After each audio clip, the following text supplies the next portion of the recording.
ভানগড় দুর্গে মৃত্যুর নিস্তব্ধতা এবং প্রকৃতির নীরব সৌন্দর্যর সহবাস আকর্ষণ করে সবাইকে। অপূর্ব এক সৌন্দর্য যেন ঘিরে আছে ভানগড় দুর্গকে। এই দুর্গের স্থাপত্য আশ্চর্যজনকভাবে সুন্দর, তবুও এত সুন্দরের মধ্যেও অজানা উদ্বেগের অনুভূতিতে ভারাক্রান্ত হয়ে থাকে সবসময়। আরাবল্লী পর্বতের ঢালু ভূখণ্ডে অর্থাৎ পাহাড়ের পাদদেশে সমস্ত সৌন্দর্য গায়ে মেখে দাঁড়িয়ে আছে ভগ্নপ্রায় ভানগড়ের ভুতুড়ে দুর্গ, যেটা বিশ্বে অতি ভৌতিক দুর্গ হিসেবেও নাম করে নিয়েছে। আরাবল্লী পর্বতের পাদদেশে অবস্থিত ভানগড় দুর্গ 158 হেক্টর জায়গা জুড়ে রয়েছে। আর এই দুর্গে প্রবেশ করা যায় 5টি ফটক দিয়ে। আর ভানগড় দুর্গে প্রবেশের প্রধান ফটকটির নাম হচ্ছে ভূত বাংলো। এই নামটি দিয়েছেন স্থানীয় লোকজন। দুর্গে প্রবেশ করার জন্য রয়েছে আরও 4টি ফটক। সেগুলো হচ্ছে Ajmeri Gate, Phulbari Gate, Lahore Gate এবং দিল্লি গেট। বহু বছর ধরে পরিত্যক্ত হয়ে থাকা দুর্গটি একসময় ছোটখাটো একটা শহর ছিল। সম্পূর্ণ ধ্বংসপ্রাপ্ত এই দুর্গ শহরের প্রধান ফটক দিয়ে প্রবেশ করলে চোখে পড়বে অসংখ্য মন্দির, প্রাসাদ এবং হাভেলি। মন্দিরগুলোর মধ্যে যেগুলো চোখ টানবে সেগুলো হচ্ছে গোপীনাথ মন্দির, কেশব রায় মন্দির, মংলা দেবী মন্দির, গণেশ মন্দির, হনুমান মন্দির, নবীন মন্দির ইত্যাদি। এই মন্দিরগুলোর মধ্যে গোপীনাথ মন্দিরটি প্রায় 14 ফুট উঁচু চত্বরে নির্মাণ করা হয়েছে। আর এই মন্দিরের কারুকার্যগুলিতে হলুদ রঙের পাথর ব্যবহার করা হয়েছিল। মন্দিরগুলির দেওয়ালের খোদাইগুলির স্থাপত্য নাগারা শৈলী দ্বারা অনুপ্রাণিত। ভূতের ভয়ের সাথে সাথে দুর্গের চারপাশের সৌন্দর্যও চোখ টানবে। এই দুর্গের চত্বরে অবস্থিত যে পুরোহিতের বাসভবন মন্দির রয়েছে সেটাকে পুরোহিতজি হাভেলি বলে। আর আছে নাচন কি হাভেলি এবং জোহরি বাজার, যে বাজারটি একসময় প্রচণ্ড জমজমাট ছিল। বাজার অঞ্চল শেষ হওয়ার পর একদম শেষ প্রান্তে অবস্থিত সেই দুর্গ, যে দুর্গ আজও ইতিহাস বুকে নিয়ে দাঁড়িয়ে আছে। এই রকম একটা জায়গায় পা রাখলে সৌন্দর্যপ্রিয় ভ্রমণ পিপাসুদের পা যে সৌন্দর্যের মায়াজালেই আটকে যাবে সেটাই স্বাভাবিক। আর এই মায়াজালে আবদ্ধ অবস্থায় চোখের সামনে যেন ইতিহাস জীবন্ত হয়ে যাবে। ভানগড়ের প্রধান যে দুর্গ, তার ঠিক বাইরেই রয়েছে একটা বিশাল বড় কুয়ো। তবে সেই কুয়োর জল বহুদিন আগেই শুকিয়ে গিয়েছে। পাথরের তৈরি দেওয়াল দিয়ে ঘেরা সেই কুয়ো।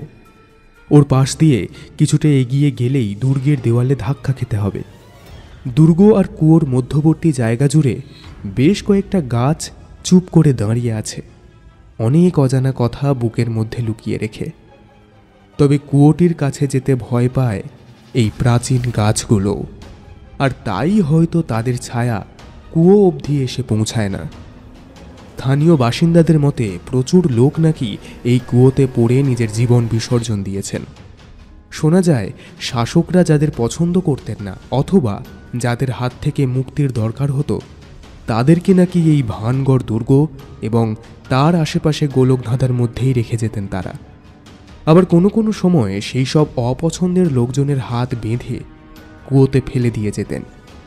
কুয়োর মধ্যে মানুষকে ফেলে দেওয়ার পরে সেই কুয়োর উপরে লোহার পাত দিয়ে ঢেকে দেওয়া হতো। তাই আজও মনে করা হয় বহু মানুষের আত্মা ওই কুয়োর মধ্যেই অতৃপ্তভাবে বসবাস করছে।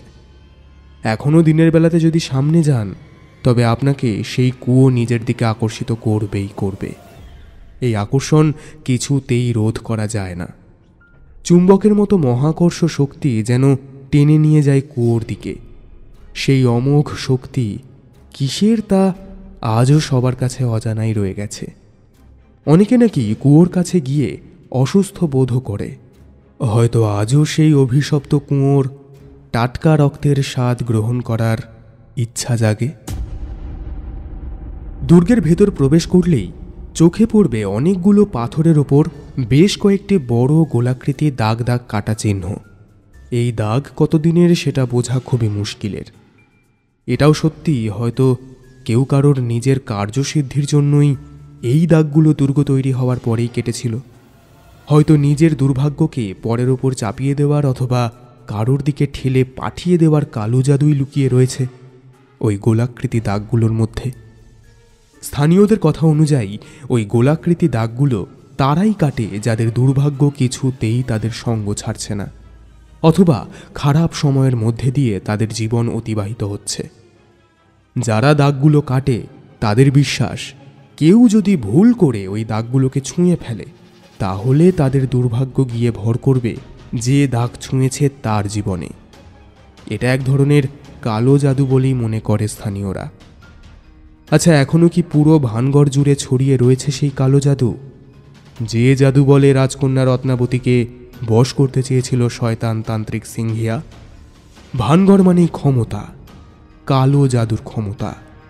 ভানগড়ের বাতাসে ছড়িয়ে রয়েছে সেই কালো জাদুর বিষাক্ত নিঃশ্বাস। তাই সেই দুর্গ ঘিরে থাকা প্রাকৃতিক সৌন্দর্যের মধ্যে প্রবেশ করলেও মনটা হঠাৎ করেই ফাঁকা হয়ে যায়। শূন্যতায় ভরে ওঠে চারিপাশ। সঙ্গে থাকা সঙ্গীর উপস্থিতির থেকে হাজারো গুণ উপস্থিতি টের পাওয়া যায় অদৃশ্য কোনো মায়াবী শক্তির, যে শক্তির আকর্ষণে বারবার মন ছুটে যেতে চায় ভানগড় দুর্গের ভগ্নপ্রায় অন্দরমহলে। রাত কাটাতে ইচ্ছে করে অশরীরী অতৃপ্ত আত্মাদের সাথে। পাহাড়ের পাদদেশে অবস্থিত ধ্বংসপ্রায় এই দুর্গের মধ্যে একটি পুকুর আছে, আর রয়েছে একটি প্রাকৃতিক ঝর্ণা। ১৬শ শতাব্দীতে এই ভানগড় দুর্গ তৈরি করা হয়েছিল। যখন এটি তৈরি করা হয় সেই সময়ে দুর্গ জুড়ে রাজ পরিবারের রাজকীয় আদব কায়দাগুলো গম গম করত। দুর্গ জুড়ে রাজকুমারী রত্নাবতীর খিলখিল হাসি ছুঁয়ে যেত সবার মন। ভানগড় দুর্গের ভেতর দাসদাসীরা রাজা রানী রাজকন্যা সহ সকলের সেবায় ব্যস্ত থাকত সারা দিন। তাদের হাসি ঠাট্টা কথায় সব সময় মুখরিত থাকত দুর্গের অন্দরমহল। সৌন্দর্যের পূজারী ভানগড় দুর্গের বাসিন্দারা সেই সময়ে ভাবেইনি যে তাদেরই এই জমজমাট দুর্গ পরিচিতি পাবে পৃথিবীর অন্যতম ভৌতিক দুর্গরূপে। জঙ্গল, পাহাড়, ঝর্ণা ঘেরা অসম্ভব সুন্দর ভানগড় দুর্গের ৫০ কিলোমিটারের মধ্যেই আছে সারিস্কা অভয়ারণ্য।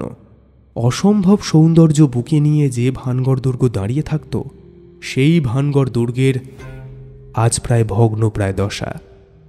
সৌন্দর্য থাকলেও এখানে রাত্রিবেলা কোনো জনমানব থাকে না।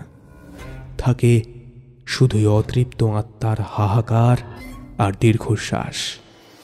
তারা তাদের জায়গায় কাউকে থাকতে দেয় না, আর সেই কারণেই সূর্য ডোবার আগেই দুর্গ ছেড়ে বেরিয়ে যেতে হয় সাধারণ মানুষদের।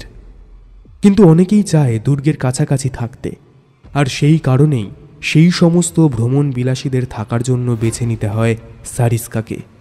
সূর্য ডোবার আগেই ভানগড় দুর্গ থেকে বেরিয়ে তারা চলে আসে সারিস্কাতে। বিকেল থেকে সন্ধে, সন্ধ্যের পর নেমে আসে রাত। সবাই ঘুমিয়ে পড়ে, আর তখন জেগে ওঠে ভানগড় দুর্গের অশরীরীরা। তাদের ফিসফিসানি বাতাসে ভেসে বেড়ায়। চারিদিকের পরিবেশ ভারী হয়ে ওঠে। ঘোড়ার গাড়ির শব্দ এসে থেমে যায় দুর্গের সামনে। গাড়ি থেকে নেমে আসে রাজ পোশাক পরা কোনো এক ব্যক্তি। প্রবেশ করে দুর্গের ভেতর। দুর্গের ভেতরে নর্তকীদের ঘুঙুর তাদের বোল তোলে। শুরু হয় নাচ। তাদের নাচের তালে বাহবা দেয় ঘরের মধ্যে বসে থাকা রসিকরা। সৈন্যদলের অস্ত্র ঝনঝন করে ওঠে। সবাই জেগে ওঠে একে একে। রাতের অন্ধকার তাদের বড্ড প্রিয়। সারিস্কা ঘুমিয়ে পড়লে জেগে ওঠে ভানগড়। সারিস্কা ঘুমিয়ে পড়লে জেগে ওঠে ভানগড়। সন্ধেবেলা যখন সারিস্কা অভয়ারণ্য ঘুমিয়ে পড়ে, তখন চরম প্রতিশোধের ইচ্ছা বুকে করে রক্তবর্ণ লোলুপ দৃষ্টি নিয়ে জেগে ওঠে অরণ্যের অন্য প্রান্তে অবস্থিত ভানগড় দুর্গ। রাজস্থানের আলোয়ার জেলায় অবস্থিত সারিস্কা টাইগার রিজার্ভে পৌঁছাতে দিল্লি থেকে প্রায় ৬ ঘন্টা সময় লাগে। দেশ বিদেশ থেকে অরণ্যপ্রেমীরা আসে এই সারিস্কার জঙ্গলে। পাহাড়, জঙ্গল আর তৃণভূমি দিয়ে ঘেরা গা ছমছম করা সারিস্কার জঙ্গলে বন্যপ্রেমীরা আসে হায়না, বুনো বেড়াল, শিয়াল, চিতল হরিণ, সম্বর, নীলগাই এসব সহ বুনো শুয়োর, বানর, টিয়া, মাছরাঙা, কাঠঠোকরা, ময়ূর, ভারতীয় লেপার্ড ইত্যাদি দেখতে। তবে সারিস্কা অভয়ারণ্যের মূল আকর্ষণ হচ্ছে রয়্যাল বেঙ্গল টাইগার, অর্থাৎ সারিস্কা অভয়ারণ্য হচ্ছে বাঘেরও বিচরণ ভূমি। কিন্তু এখানে বাঘের থেকে ভয়ঙ্কর হচ্ছে আরেক প্রান্তে অবস্থিত ভানগড় দুর্গ। কথায় আছে, যেখানে বাঘের ভয় সেখানেই সন্ধে হয়। কিন্তু এক্ষেত্রে সারিস্কা অভয়ারণ্যে এর কোনো প্রভাব পড়ে না। এখানে বাঘের ভয়ের থেকেও আরও অন্যরকম বীভৎস ভয়ের কারণ উপস্থিত আছে, আর সেটা হচ্ছে ভানগড় দুর্গের বিভীষিকা। সন্ধেবেলায় যখন অরণ্যের বাসিন্দারা ঘুমিয়ে পড়ে, তখনই জেগে ওঠে ভানগড়ের অশরীরী আত্মারা, যাদের দেহ নেই, সূক্ষ্মভাবে অবস্থান করে দুর্গের আনাচে কানাচে, যাদের দেখা যায় না, শুধুমাত্র উপস্থিতি অনুভব করা যায়। রাতের অন্ধকারে ভানগড় দুর্গে ঘটে চলে একের পর এক অতি প্রাকৃতিক ঘটনাবলী। ভানগড় দুর্গ হচ্ছে ভারতবর্ষ তথা পৃথিবীর মধ্যে অন্যতম ভয়ঙ্কর এবং কুখ্যাত ভুতুড়ে কেল্লা, যে কেল্লাকে ঘিরে আছে শুধু ভয় আর ভয়। সেই ভয়ের কোনো সীমা নেই। সারিস্কা টাইগার রিজার্ভের সীমান্তে অবস্থিত ভানগড় গ্রামের একদম কাছেই যে গ্রামটি অবস্থিত, তার নাম গোলাকাবাস। সূর্য ডোবার সাথে সাথেই এই গ্রামে নেমে আসে ভয়ঙ্কর নিস্তব্ধতা। এখানকার অধিবাসীরা সন্ধে হতেই একের পর এক তাদের ঘরের দরজা জানলা বন্ধ করে দিতে শুরু করে, কারণ নাকি সন্ধ্যের পর ভানগড় দুর্গের অশরীরীরা নেমে আসে রাস্তাতেও। কারণ তাদের উপদ্রব শুধু ভানগড় দুর্গ জুড়ে নয়, ভানগড় দুর্গের আশেপাশের এলাকা জুড়েও তাদের উপস্থিতির উপদ্রব অব্যাহত। কেউ যদি সন্ধেবেলা রাস্তা দিয়ে হাঁটে, তাহলে নাকি তার আশেপাশে অনেকেরই পায়ের শব্দ পাওয়া যায়, যদিও তাকালে কাউকেই দেখতে পাওয়া যায় না। আর তাই পারতপক্ষে স্থানীয়রা সন্ধ্যের পর আর বাড়ির বাইরে বের হয় না। অনেক সময় নাকি রাস্তা দিয়ে কেউ সাইকেল বা বাইক চালিয়ে গেলে হঠাৎ করেই রাস্তার মাঝে এসে কেউ লিফট চায়। এ যদি সাইকেল বা বাইকে বসানো হয়, তবে কিছুক্ষণ যাওয়ার পর আর তার অস্তিত্ব টের পাওয়া যায় না। এই রকম ঘটনা নাকি প্রায়শই ঘটে ভানগড় দুর্গের আশেপাশে। এই ভয়ঙ্কর ভুতুড়ে দুর্গের মধ্যে শুধুমাত্র দুর্গের প্রহরীরা নয়, স্থানীয় মানুষজনও পর্যটকদের জোর করে সূর্য ডোবার আগেই বের করে দেয়। গভীর রাতে নাকি কেল্লার ভেতর থেকে ঘুঙুরের ছমছম আওয়াজ পাওয়া যায়। গভীর রাতে কেল্লায় জেগে ওঠে নর্তকীদের প্রেতাত্মা। তারা তাদের উপস্থিতি জানান দেয় ঘুঙুরের ছমছম আওয়াজের মাধ্যমে। আজও নাকি দুর্গের ভেতর থেকে রাজকুমারী রত্নাবতী আর তান্ত্রিক সিংহিয়ার হাহাকার ধ্বনি শোনা যায়। একটা সময় এই ভানগড় দুর্গের মধ্যে বহু লোক দমবন্ধ হয়ে মারা গিয়েছিল। তাদের অতৃপ্ত আত্মারাও নাকি ঘুরে বেড়ায় দুর্গের আনাচে কানাচে। দিনের বেলাতেও পর্যটকরা যখন এই ভানগড় দুর্গের মধ্যে ঢোকে, তখনও নাকি তাদের কারোর কারোর গা ছমছম করে। দিনের বেলাতেও কখনো কখনো তাদের মনে হয় নুপুর পায়ে কেউ যেন তার পাশ দিয়ে হেঁটে গেল, অথবা ঘোড়ার গাড়ির আওয়াজ এসে থামল দুর্গের সামনে। দুর্গের ভেতর ঘুরতে ঘুরতে হঠাৎ হঠাৎ মনে হয় কেউ যেন পেছন থেকে চেপে ধরেছে, কেউ যেন ফিসফিস করে কিছু বলতে চাইছে তার কানের পাশে মুখ দিয়ে। আবার হঠাৎ করেই কোনো অবয়ব এক কোণা থেকে অন্য কোণায় সরে যায়, যে অবয়বগুলোর আকৃতি প্রায় সিলিং ছোঁয়া। আর এই রকমের অস্বাভাবিক অশরীরী উপস্থিতি টের পেলে সাধারণ মানুষ ভয় তো পাবেই, আর সেটাই স্বাভাবিক। তবে আরও একটি আশ্চর্যজনক ব্যাপার এই ভানগড় জুড়ে দেখতে পাওয়া যায়। এখনও অবধি ভানগড়ে কিছু সংখ্যক বসতি দেখতে পাওয়া যায়, কিন্তু আশ্চর্যের ব্যাপার এটাই যে সেই বসতির বেশিরভাগ বাড়িগুলোর চারিদিকে দেওয়াল থাকলেও মাথায় কোনো ছাদ নেই। কিন্তু এরকম ঘটনা ঘটার কারণ কি? ভানগড়ের বাসিন্দারা নাকি আজও মাথার ওপর ছাদ বানাতে ভয় পায়, ছাদ ভেঙে পড়ার ভয়। তারা বিশ্বাস করে ছাদ বানালেই সেই ছাদ ভেঙে পড়বে কোনো অজ্ঞাত ভৌতিক কারণে, অথবা ছাদের চাল উড়ে যেতে পারে অশরীরীদের তাণ্ডবে। ভানগড় গ্রামে নাকি ছাদ টেকে না। প্রতিদিন অনেক পর্যটক আসে ভানগড় দুর্গ নিজের চোখে দেখার জন্য, অথবা হয়তো তাদের মনে অশরীরীর উপস্থিতি টের পাওয়ার কৌতূহল থাকে প্রবল, আর সেই টানেই তারা আসে ভানগড় দুর্গে। অনেক পর্যটক নাকি কেল্লার মূল অংশ যেখানে ছায়া থাকে সেই সব স্থানে বেশিক্ষণ থাকতে পারে না। সেখানে নাকি অদ্ভুত রকমের অনুভূতি হয়।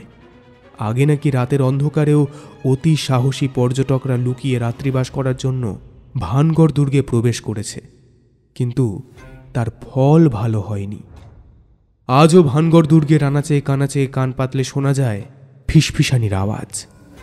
কয়েকশো বছর আগে ধ্বংস হয়ে যাওয়া কেল্লার ভেতরে আজও অতৃপ্ত আত্মারা গুমড়ে মরে। আজও শোনা যায় অগুন্তি নারী পুরুষের হাসি কান্নার আওয়াজ। রাত হলেই যেন হঠাৎ করেই জমজমাট হয়ে ওঠে ভানগড় দুর্গ, যেটা হঠাৎ করেই আবার মিলিয়ে যায়। তবে এর সত্যতা যাচাই করা সত্যিই কঠিন, সবটাই অধরা। তবে ভানগড়ের আশেপাশের মানুষ মনে মনে বিশ্বাস করে ভানগড় দুর্গের ভেতরে সত্যিই অশরীরীদের আনাগোনা আছে। আমরা যারা ভূতে বিশ্বাস করি না তারা ভাবি যাদের মন দুর্বল তারা ভূতের অস্তিত্ব টের পায়। তবে একথা সত্যি, ভানগড় দুর্গ পৃথিবীতে ভয়ঙ্কর ভুতুরে দুর্গ হিসেবেই পরিচিত। আর ভুতুরে দুর্গ হিসেবে পরিচিতি বলেই হয়তো রাজস্থানে যে সমস্ত পর্যটক বেড়াতে আসেন তাদের বেশিরভাগেরই ভানগড় দুর্গে যাওয়ার প্রবণতা ও কৌতূহল থাকে প্রচণ্ড। ভানগড় দুর্গে নির্দেশ দেওয়া আছে সূর্য ডোবার পর থেকে সূর্য ওঠার আগে পর্যন্ত ওখানে প্রবেশ করা যাবে না। বিকেল 4টের মধ্যেই বেরিয়ে যেতে হবে সমস্ত পর্যটকদের। হয়তো সাধারণ পর্যটক যাতে বিপদে না পড়ে তার জন্যই এই নিয়ম চালু হয়েছে। ভানগড় দুর্গের ভৌতিক কর্মকাণ্ড শুনে কেউ কেউ হেসে উড়িয়ে দেয়, আবার কেউ কেউ বলে এটা লোকমুখে প্রচলিত একটি মিথ। আবার কেউ কেউ বিশ্বাস করে সত্যি অস্বাভাবিক কিছু আছে এই দুর্গের মধ্যে। আবার কেউ কেউ ভাবে এটা অপপ্রচার, মিথ্যে বলেও মনে হয় কারোর কারোর। কিন্তু রাজস্থানে তো বহু দুর্গই আছে। সব দুর্গ ছেড়ে কেনই বা ভানগড় দুর্গকে বেছে নেওয়া হলো ভুতুরে দুর্গ হিসেবে, তার আসল কারণ সত্যি সত্যি আজও অধরা। তবে ভানগড় দুর্গ ভৌতিক কিভাবে হলো তার পেছনে রয়েছে দুটি ভয়ঙ্কর গল্প।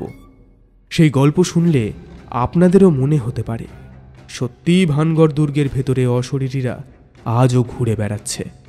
সত্যিই তাদের অতৃপ্ত আত্মা আজও দুর্গের চার দেওয়ালে গুমড়ে গুমড়ে মরছে। আজও তাদের দীর্ঘশ্বাস ধাক্কা খাচ্ছে দুর্গের প্রতিটি দেওয়ালে। আরাবল্লী পর্বত আর তার পাহাড়ি ঢালে ছড়িয়ে ছিটিয়ে থাকা পাহাড়ি ঝর্ণা, মাথার উপর নীল আকাশ আর সবুজ বনভূমি অপরূপ সুন্দর। আর এই সৌন্দর্যে বিভোর হয়ে গিয়েছিলেন রাজা ভগবন্ত দাস। জায়গাটা খুব পছন্দ হয়েছিল তার, আর তাই তিনি এই জায়গায় একটা দুর্গ বানাবেন বলে মনস্থির করেন।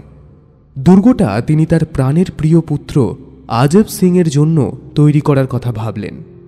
আকবরের সেনাপতি অম্বরের রাজা ছিলেন মান সিং, আর তার ভাই ছিলেন রাজা মাধো সিং। এই মাধো সিংয়ের পুত্র ছিলেন ভগবন্ত দাস। জায়গাটি থেকে ফিরে এসে রাজা ভগবন্ত দাস তার পরিবারের সামনে দুর্গ নির্মাণের ইচ্ছা প্রকাশ করেছিলেন। এরকম একটি সুন্দর জায়গায় দুর্গ নির্মাণের কথা শুনে খুশি হয়েছিলেন সবাই। কিন্তু সেই সময় সেই আরাবল্লী পর্বতের পাহাড়ি ঢালে একজন সাধু বাবা বাস করতেন। তার নাম ছিল বালুনাথ। রাজা ভগবন্ত যখন তার মন্ত্রীদের আরাবল্লী পর্বতের ওই স্থানে দুর্গ নির্মাণের জন্য কাজ শুরু করতে বলেছিলেন, তখন তার এক মন্ত্রী রাজাকে জানান যে ওই স্থানে দুর্গ নির্মাণ করার আগে বাবা বালুনাথের আশীর্বাদ নেওয়া অত্যন্ত জরুরি। কারণ জায়গাটিতে বাস করতে করতে বাবা বালুনাথের একটা নিজস্ব অধিকার জন্মে গেছে জায়গাটির উপর। রাজা ভগবন্ত দাস মন্ত্রীর কথা মেনে নিয়ে পৌঁছে যান বাবা বালুনাথের কাছে। বালুনাথের কাছে পৌঁছে রাজা নিজের মনের ইচ্ছা তাকে জানান।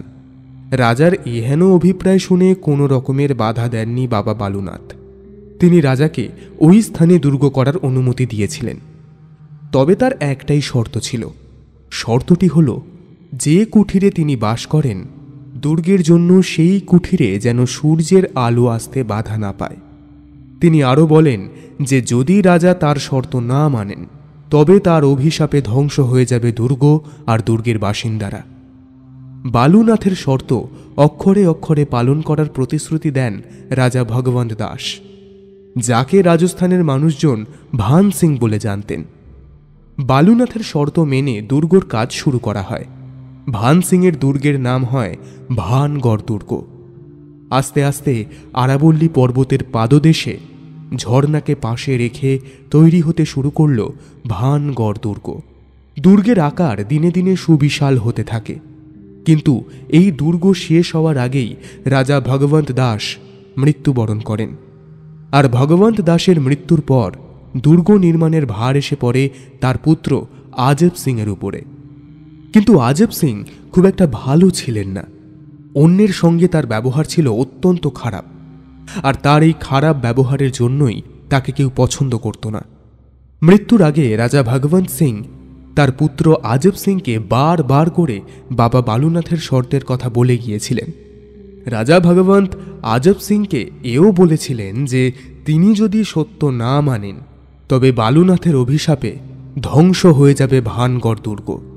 কিন্তু বাবার সেই কথা এক কান দিয়ে শুনে অন্য কান দিয়ে উড়িয়ে দিয়েছিলেন আজব সিং। কারণ তিনি রাজা, তাই কোনো সাধু বাবার শর্ত মানতে নারাজ তিনি। এরপর শর্ত না মেনেই ভানগড় দুর্গের একটি গম্বুজ তিনি এমনভাবেই তৈরি করেছিলেন যেটার জন্য বালুনাথের কুটিরে দিনের একটা সময়ে সূর্যের আলো আসা একেবারে বন্ধ হয়ে গিয়েছিল। শর্ত না মানার জন্য প্রচণ্ড রেগে গিয়েছিলেন বালুনাথ। রাগে কাঁপতে কাঁপতে ভানগড় দুর্গে এসে তিনি অভিশাপ দিয়েছিলেন। তিনি বলেছিলেন, ধ্বংস হয়ে যাবে অহংকারীর দুর্গ। আর শোনা যায় বালুনাথের এই অভিশাপের পর ধ্বংস হয়ে যায় ভানগড় দুর্গ। দুর্গে যারা যারা বসবাস করতেন তারা সবাই চাপা পড়ে যায় দুর্গের তলায়। কষ্ট পেয়ে দগ্ধে দম বন্ধ হয়ে মারা যান তারা। তাদের কামনা বাসনা সবকিছুই চাপা পড়ে যায় দুর্গের তলায়।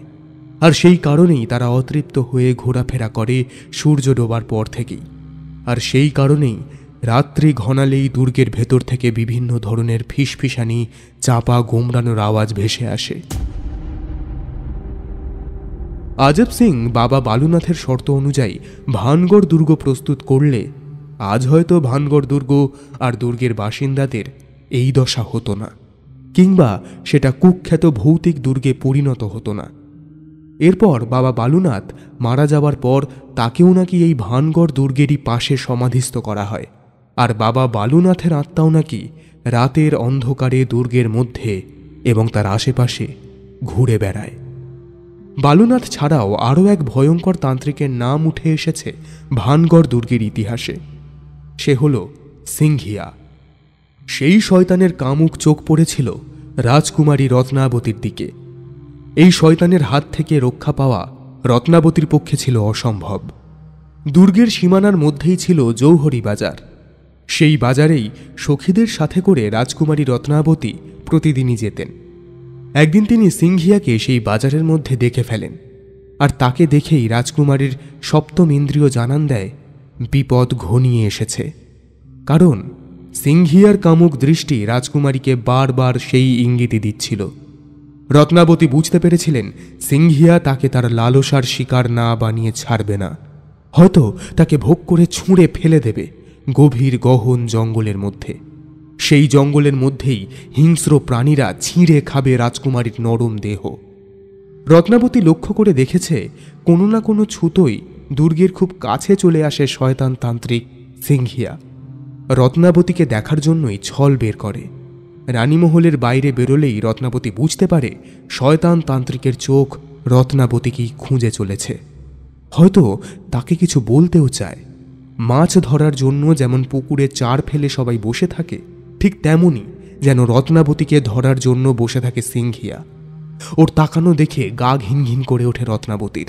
মাঝে মাঝে প্রচণ্ড ভয় লাগে রত্নাবতীর। রত্নাবতী ঠিক করে সে তার বাবাকে এই শয়তান তান্ত্রিকের মনের কথা জানিয়ে দেবে। কারণ শয়তান তান্ত্রিকের চোখ দেখলেই রত্নাবতী বুঝতে পারে তার মনের গোপন কোণে কি কথা ঘোরাফেরা করছে।